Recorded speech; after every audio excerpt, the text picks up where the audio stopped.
You can live stream your church services with a free piece of software running on basically any computer, and I'm going to show you how. I feel like a lot of churches that we see online, or at least I do, have these super expensive tech setups. They have giant broadcast rooms, super expensive cameras, switchers with a bajillion buttons. There's nothing wrong with setups like this, and sometimes they need it. But most of our churches honestly just can't support something like that, and really don't even need to. So if that's you in your church, I want to show you how to set up Open Broadcaster software, more commonly known as OBS, to live stream your church services. Before we start, a lot of people like to hate on OBS.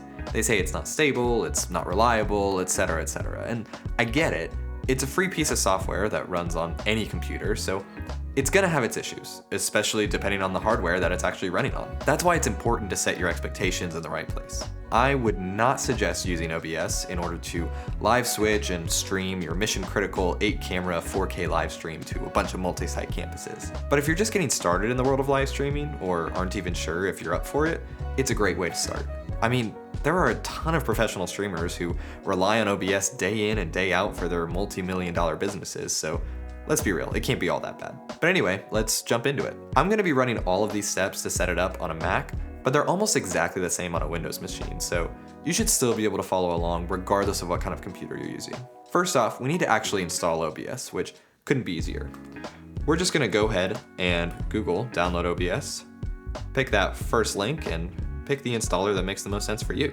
Now, luckily, I've already downloaded it, so we just need to find that little installer and open it up. Now on a Mac, I'm just gonna drag this into my applications folder, and there we go. Now we will go ahead and launch it. Now the first time that you go ahead and launch OBS, it's actually going to ask for permission for your camera, your microphone, screen recording, etc. You'll probably want to go ahead and just give these to it. Otherwise, down the road, if you need to use these features, you're not going to understand why they're not working. So I've already done that, so we'll go ahead and hit continue. So now OBS actually wants to automatically configure some of the settings based on how you're going to use it. You can run through these steps if you want to, but I'm just going to show you how to actually configure this at the most base level anyway, so we're going to go ahead and actually skip this step.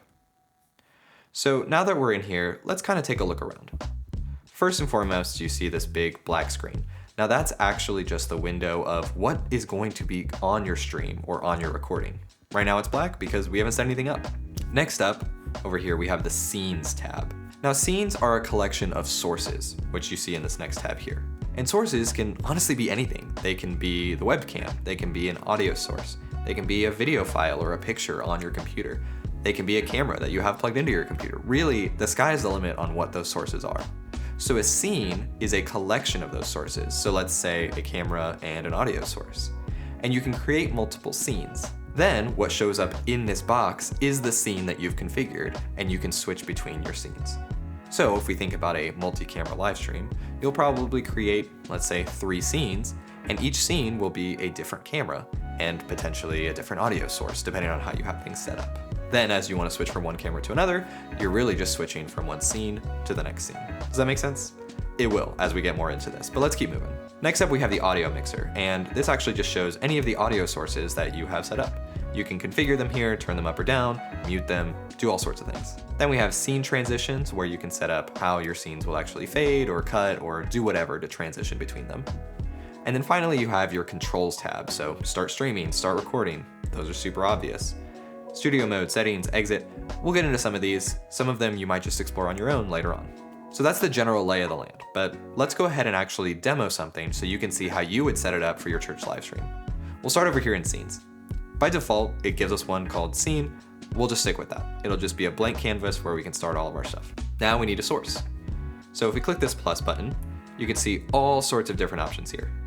This is where you would actually pick, for example, your camera. And if you're wondering how you would get a camera into the computer to pick it, there's a few ways. One is some cameras just have a USB cable you can plug in, and they're seen as a webcam.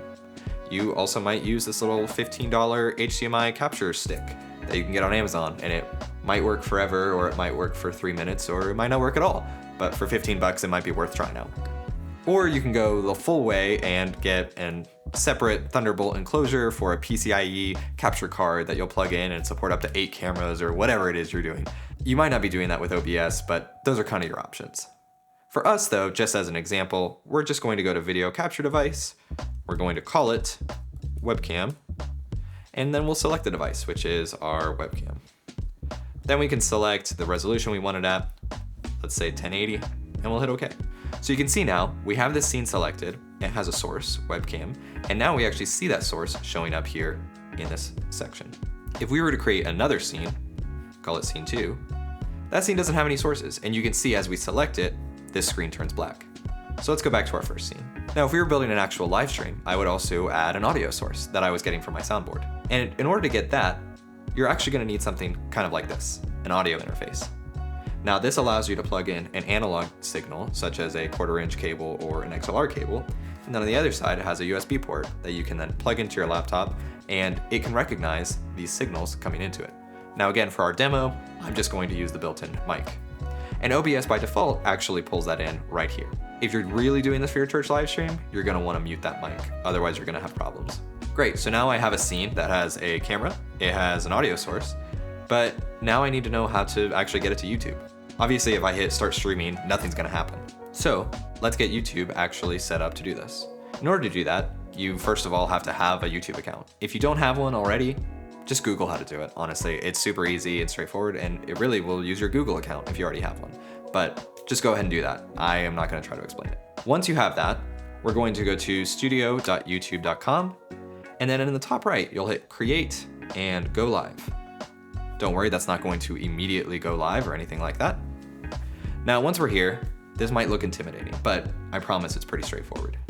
This is where you're going to actually configure titles and categories and all the data about your live stream. The part that we really need to worry about right now is your stream key. A stream key is kind of like a password that OBS is going to use in order to communicate with YouTube, and YouTube will know which account to actually send that data to.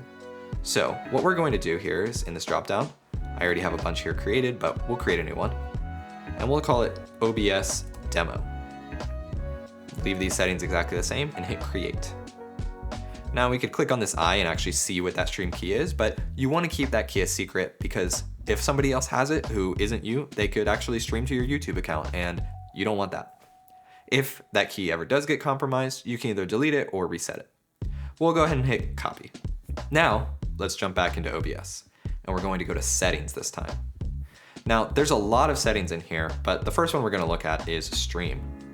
Here we're going to set our service to YouTube, and then you have two options. You can actually connect your YouTube account, which allows you to control your streams and other configuration through OBS itself. I personally don't think that's the best option for a church live stream. If you're doing it personally, then maybe, but in this instance, I think it's better to actually just use a stream key. So we'll go ahead and click that, and then all we have to do is actually just paste it here. Then we're going to hit apply. The next thing we want to do is actually go to output here. This is where we actually configure the quality of our live stream. So we can see here we have the video bitrate, the audio bitrate, the video encoder, the encoder preset, the audio encoder, etc. We're gonna leave all of this at the default, but just know this is where you would go later if you're not super happy with the quality that you're streaming at. And the last thing is we're gonna go to video, and this is where you set the resolution of the video that you're gonna send, as well as the FPS value. Now, I'm gonna leave it at 1080-30, that's just easy numbers, and we'll hit OK. Now that we've actually linked that with the stream key, if we go ahead and hit start streaming, it's actually going to just send whatever is in this window off to YouTube. Now, I'm actually recording via QuickTime right now, and I've learned today that you can't do that and stream from OBS at the same time. So I'm gonna have to switch over and screen record with OBS, which means that you're not gonna see this fancy webcam, but instead you're just gonna see my screen getting streamed. But this is a good chance to show you what different sources look like.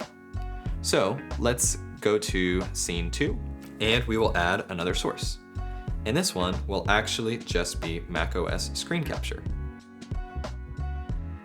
And then I can call it display capture and choose the display that it's going to capture. Hit OK. Now, one thing here is this is going to look crazy, and the resolution of this screen is way bigger than the actual canvas. So we can just resize this to actually fit inside of the canvas that OBS gives us. Great, we'll just set it here. You can see though how you could arrange different things on the screen, such as slides for lower thirds, or a camera, or a side-by-side, or anything like that. You can build these scenes to look exactly how you need them to. But we'll leave it as screen recording, and then we will cut out of this QuickTime screen recording and jump into an OBS one. All right, now we're actually recording in OBS, and it's going to get this nice infinite recording there. But let's go ahead and hit start streaming as well. And when we do that, you should be able to see whatever is in this showing up on YouTube. And now you can see here we're sending data, and if we jump over into YouTube Studio, we can see here we are live, we have an excellent connection, and you'll start seeing a preview of whatever's going out. Now, a couple things to note here. One, this is private, so nobody can see this except for me. Second, if you notice, as soon as I hit start stream in OBS, it automatically started it here on YouTube. And I don't necessarily want that. So let's go ahead and stop this. And we'll end the stream here. If you don't want that to happen, you can instead go ahead and schedule a stream, which gives you a lot more control over what's happening. So we'll go over here to manage, and we'll schedule stream, and we'll go ahead and create new, test stream. And then we will skip all of these other things and we'll just schedule it for later, and we'll keep it as private. Now the time that you schedule it for doesn't really matter, but that will show up on the public facing YouTube link. So now that we're here, we need to change our stream key to OBS demo. And now if we jump into OBS and we start streaming, you'll see something a little bit different. This will start getting the stream from OBS, and we'll change it to ultra low latency just so you can see what happens. But instead of this automatically going out to YouTube, you will actually see this go live button pop up. So now we can see a preview without it going live immediately. This allows us time to set things up and configure it before the whole world actually sees it. But if I hit this go live button, well, now the stream is actually out on YouTube and it's all going out there, hunky-dory. So now that we've got the most basic of basic stream setup, let's talk through some things. First off, what if I want to add more cameras to my live stream? Or maybe I want an intro video to play before my live stream. How would I do that? Well, you can just add more sources in OBS like we talked about before. Then you can choose which one to send to your stream at a given time. You can even use this studio mode, which will give you a side-by-side view of your different sources and allow you to preview things and cut over when you're ready. Now, what if the quality is really bad? Well, there's two things at play here. One is the settings that we already looked at, and two is potentially your computer just can't handle streaming at a high quality. Not all computers are created equal, and OBS takes a lot of resources to actually stream. So if you really want to do this seriously, you're gonna need a beefy computer. If you want to make the experience of using OBS even better, there are all sorts of plugins available to enhance the application.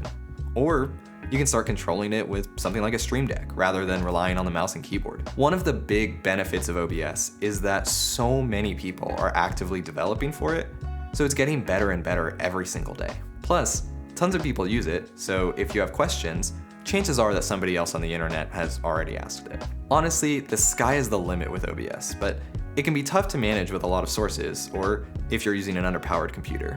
So if you're trying to do something large scale, it's probably not for you. But for a simple stream, it's super easy to get up and running, and it might be the exact solution that you need. If you still have questions, drop them down in the comments and I can hopefully answer them or maybe even address them in a future video. Until next time.